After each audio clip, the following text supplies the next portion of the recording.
Office শেষ করে বাসায় আমার অফিসে গিয়ে বসি, আর টিভিটা খুললে ওয়াসা কিংবা সিটি কর্পোরেশন, মানে আমার মন্ত্রণালয় থাকবেই থাকবে, মাস্ট।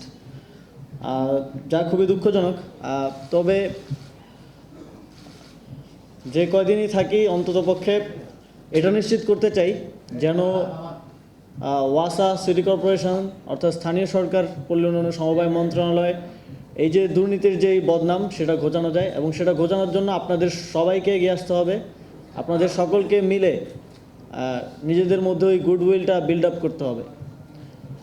এর আগে যেটা সরকারি কর্মকর্তাদের থেকে অভিযোগ পেতাম বেশিরভাগ সময়, সেটা হচ্ছে যারা মন্ত্রী, এমপি কিংবা সরকারের ঊর্ধ্বতন নীতি নির্ধারকরা আছেন, তাদের পলিটিক্যাল গুডউইলের কারণে, তাদের দুর্নীতির বিরুদ্ধে গুডউইলের কারণে প্রতিষ্ঠানগুলো ঠিকভাবে চলে না। তবে বর্তমানে আর সেই পরিস্থিতিটা নেই। আপনাদের যদি কখনো মনে হয় যে আপনার ঊর্ধ্বতন কোনো কর্মকর্তা দুর্নীতির সাথে জড়িত হচ্ছে, আপনার সেই এভিডেন্স সহ, প্রমাণ সহ আমাদের কাছে আসেন। আমাদের মন্ত্রণালয়ের মনিটরিং সেল আছে একটা, আমরা সেটাকে আরও সক্রিয় করার নির্দেশনা দিয়েছি। আপনারা তাদেরকে জানান, আমরা খুব দ্রুত সময়ের মধ্যে যথাযথ ব্যবস্থা গ্রহণ করব। আমরা ছোটোবেলা থেকে বইয়ে পড়ে এসেছি পানির অপর নাম জীবন। আবার সেই পানি কিন্তু মৃত্যুর কারণও হতে পারে। আমাদের পানিবাহিত রোগ ব্যাধি প্রায় সারা বছরই লেগেই থাকে। তার একমাত্র অন্যতম কারণ হচ্ছে মানুষ যথাযথ পানিটা পায় না। সেক্ষেত্রে নগরবাসীর জন্য সুপেয় পানি নিশ্চিত করার দায়িত্বটা ওয়াসার। এবং এতদিন যা হয়েছে বা কি হয়েছে সে বিষয়ে আর কথা না বলে, সামনের দিনে আমরা যেন এই নগরবাসীকে পানির দিক থেকে একটা ভালো এক্সপিরিয়েন্স দিতে পারি, সেটা নিশ্চিতের জন্য সবাই কাজ করবেন। এবং এখানে আমি প্রজেক্টগুলো যখন দেখছিলাম তখন আমার একটা কথা মনে পড়লো। কয়েকদিন আগে একটা টিভি রিপোর্টে আমি দেখেছিলাম যে পদ্মা পানি শোধনাগারের যে ক্যাপাসিটি সেটা হচ্ছে 45 কোটি লিটার, কিন্তু সেখানে দুর্নীতি করে যেই পাইপগুলো ব্যবহার করা হয়েছে, সেই পাইপের কারণে সেটা শুধুমাত্র ডেলিভারি দিতে পারছে 18 কোটি লিটার। এবং এই শোধনাগার তৈরি করতে প্রায় 5,000 কোটি টাকার মতো খরচ হয়েছে। এই যে জনগণের এত হাজার হাজার কোটি টাকা ব্যবহার করে সেখানে যথাযথ ভাবে পর্যবেক্ষণ না করার কারণে ঠিকাদারি প্রতিষ্ঠান দুর্নীতি করেছে। এবং এর সাথে আমি নিশ্চিতভাবে বলতে পারি যে কর্মকর্তারাও কেউ না কেউ অবশ্যই জড়িত ছিলেন। কর্মকর্তারা জড়িত না থাকলে ঠিকাদারি প্রতিষ্ঠানে দুর্নীতি করার সুযোগটা কম। প্রপার মনিটরিংটা হলে এরকমটা ঘটতো না। যে পাইপ দেওয়ার কথা ছিল সেটা না দিয়ে সম্পূর্ণ ভিন্ন একটা পাইপ দেওয়া হলো, এবং এখন সেটা রিপ্লেস করতে গেলেও একটা বিশাল কয়েক হাজার কোটি টাকার খরচ সরকারের যাবে।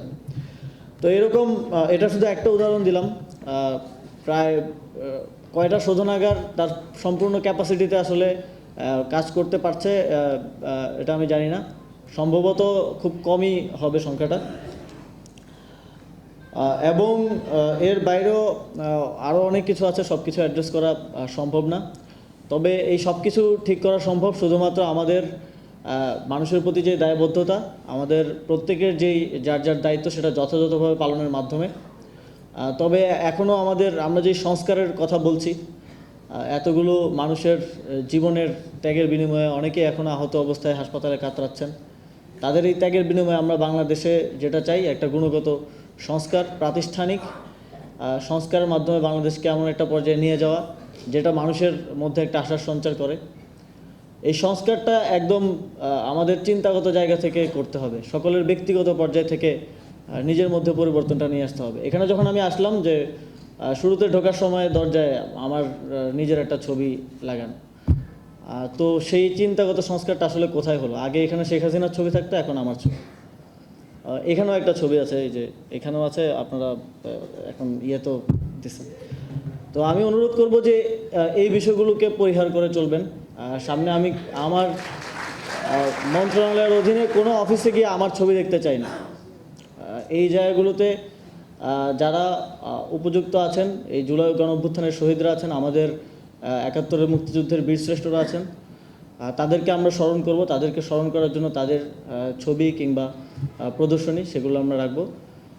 তবে এই ছবির প্র্যাকটিস এই জায়গাটা থেকে আমাদেরকে বের হয়ে আসতে হবে।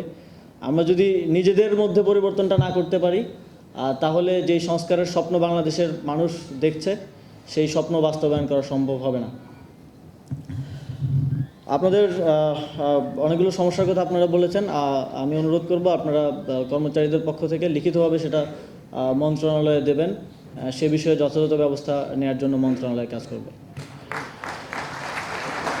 সর্বোপরি সামনের দিকে আপনারা জানেন যে শুষ্ক মৌসুমে ভূগর্ভস্থ পানির স্তর নিচে নেমে যাওয়ার কারণে নগরবাসীকে পানির সরবরাহ যথাযথভাবে দিতে একটা চ্যালেঞ্জ আসে। সেটা মোকাবেলায় এখন থেকেই আমাদেরকে যথাযথ ব্যবস্থা নিতে হবে, কেননা এবারে শুষ্ক মৌসুমে আবার রমজান মাসে যাতে নগরবাসী